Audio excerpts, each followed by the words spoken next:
एक लड़की की सच्ची कहानी। आज की यह सच्ची कहानी पंजाब में रह रहे एक सत्संगी परिवार से एक लड़की की है, जिन्होंने अपनी यह कहानी संगत से साझा करने के लिए कहा है।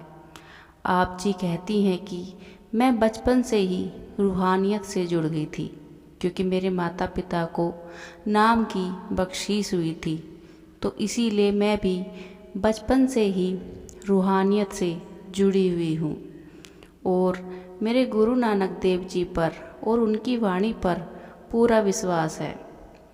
मैं बचपन से ही जपजी साहब का पाठ करती आ रही हूँ और मेरा उन पर पूरा विश्वास है। तो आप जी कहती हैं कि मैंने एमसीए की पढ़ाई करने के बाद जॉब अप्लाई कर दी और मेरी इंटरव्यू दिल्ली में होनी थी। तो पंजाब से दिल्ली बहुत दूर पड़ता है और मेरा वहाँ पर जाना थोड़ा मुश्किल था, लेकिन मुझे जॉब अच्छी मिल गई थी तो उसे मैं छोड़ भी नहीं सकती थी। तो मुझे वहाँ पर इंटरव्यू देने के लिए जाना ही था। तो मैंने इसके बारे में अपने घर वालों से बात की, तो उन्होंने पहले मेरी बात सुनकर मुझे वहाँ जाने की आज्ञा नहीं दी, लेकिन मैंने किसी भी तरह उनको मना लिया और मेरे माता पिता मेरी इंटरव्यू के लिए मान गए। तो मुझे दिल्ली जाना था और मैं पहले कभी भी दिल्ली नहीं गई थी, तो मुझे थोड़ा सा अजीब लग रहा था। तो मेरी इंटरव्यू आ गई और मुझे दिल्ली जाने के लिए तैयारी करनी थी और जाने से पहले मैं सतगुरु के आगे यही फरियाद कर रही थी कि बचपन से आपसे जुड़ी हूँ और मेरा बचपन से ही आप पर पूरा विश्वास है और अब मैं दिल्ली जा रही हूँ तो आप मेरी संभाल करना और जिस काम के लिए मैं वहाँ जा रही हूँ उस काम को पूरा करने का मुझे बल बख्शना और मेरे अंग संग रहना, हर पल मेरी संभाल करना। तो आप जी कहती हैं मैं अंदर ही अंदर सतगुरु से बार बार यही फरियाद कर रही थी।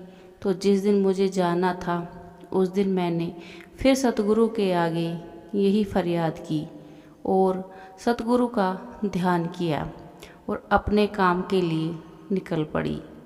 और जब मैं दिल्ली पहुंची तो वहाँ पर बहुत लोग इंटरव्यू देने आए हुए थे और उस समय मुझे लग रहा था कि मुझे यह जॉब नहीं मिल सकती, क्योंकि यहाँ पर तो मेरे से बढ़िया प्रोफाइल के लोग इंटरव्यू देने आए हुए हैं, जो कि कॉलेज और यूनिवर्सिटीज़ के टॉपर्स हैं।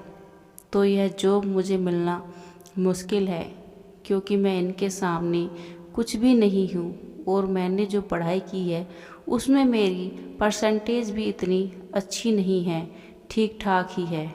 और आप जी कहती हैं कि मैं अंदर ही अंदर यह भी सोच रही थी कि सतगुरु हमेशा समझाते हैं कि आप अपना कर्म करें, फल की इच्छा मत रखें, क्योंकि हमारे कार्य सिर्फ कर्म करना है, फल देना मालिक के हाथ में है। तो मैं अब इतनी दूर यहाँ पर आई हूँ तो मुझे बेहतर तरीके से इंटरव्यू देनी है और कोशिश करनी है कि मुझे जॉब मिल सके।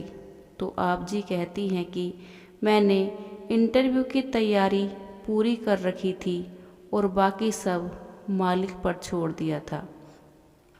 तो जब मेरा नाम बोला गया और मुझे इंटरव्यू देने के लिए बुलाया गया, तो जिन्होंने मेरी इंटरव्यू लेनी थी उन्होंने पहला ही प्रश्न मुझसे यह पूछा कि आपका सबसे ज़्यादा इंटरेस्ट किस चीज़ में है, आप क्या देखना पसंद करती हैं, क्या सुनना पसंद करती हैं और क्या पढ़ना पसंद करती हैं।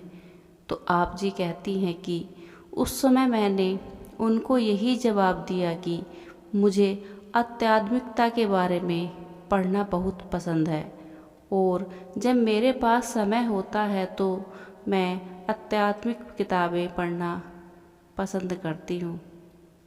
तो इसके बाद उन्होंने सवाल किया कि आप आध्यात्मिक को पढ़ना क्यों पसंद करती हैं।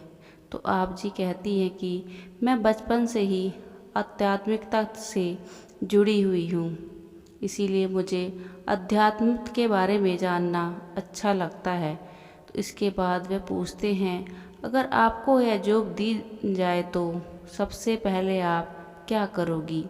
तो आप जी कहती हैं, सबसे पहले मैं अपने गुरु का धन्यवाद करूंगी, अपने मालिक का धन्यवाद करूंगी जिन्होंने मुझे यह जॉब दिलाई है।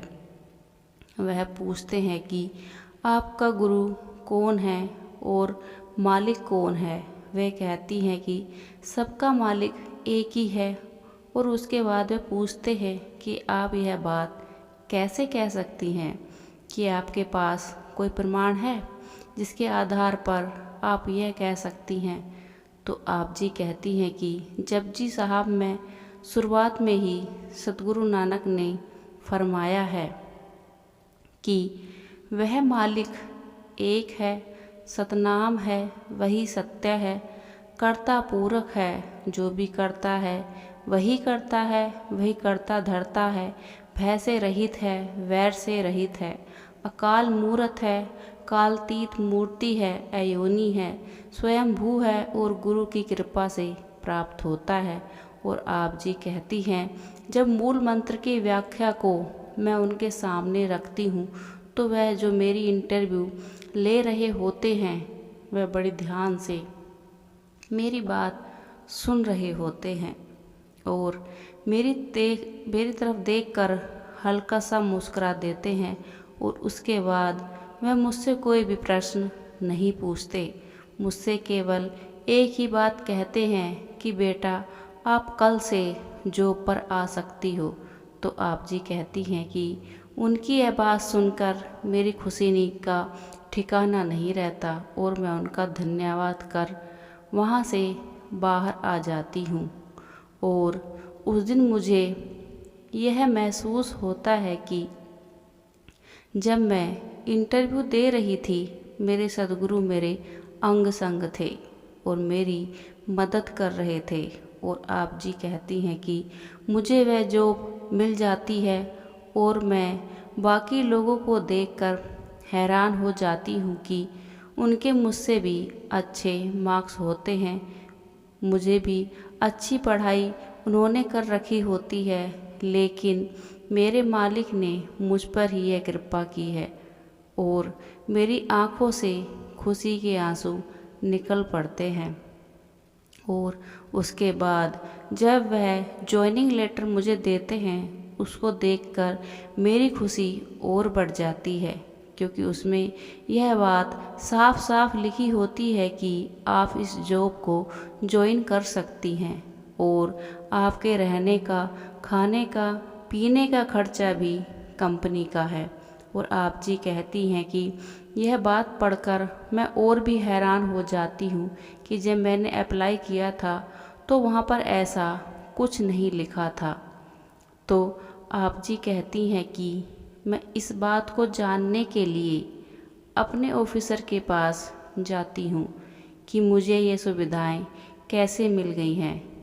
तो वह कहते हैं कि जिन्होंने आपकी इंटरव्यू ली है उन्होंने कंपनी को कहकर आपको यह सुविधाएं दिलाई हैं, इसीलिए आपको कंपनी द्वारा ये सुविधाएं दी गई हैं, नहीं तो यह सुविधाएं ऐसे ही किसी को नहीं दी जाती।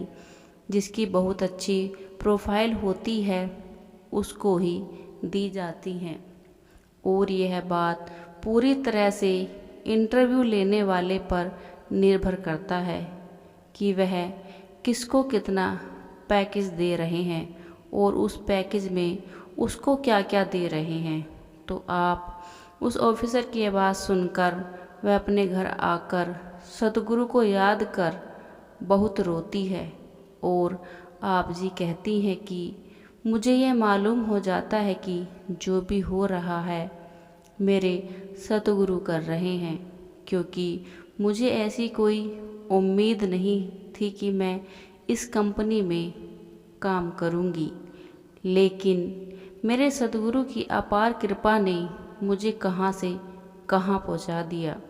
तो साध संगत जी, इस साखी से हमें यही शिक्षा मिलती है कि जो सत्संगी पूरी लगन से अपने सद्गुरु के आगे फरियाद करता है, विनती करता है, सद्गुरु की उसकी पुकार ज़रूर सुनते हैं और उसके हर काम में उसके साथ होते हैं, उसके अंग संग रहकर उसकी संभाल करते हैं और उसे किसी भी चीज़ की कमी नहीं आने देते हैं। जैसे कि अक्सर फरमाया जाता है कि भाई आप मेरा काम करो, मैं आपका काम करूँगा। तो साध संगत जी, जो सत्संगी अपने सद्गुरु के हुक्म को मुख्य रखकर जीवन में आगे बढ़ता है, सद्गुरु उसके सभी कार्य संवार देते हैं, उसे किसी भी चीज़ की कमी नहीं रहने देते।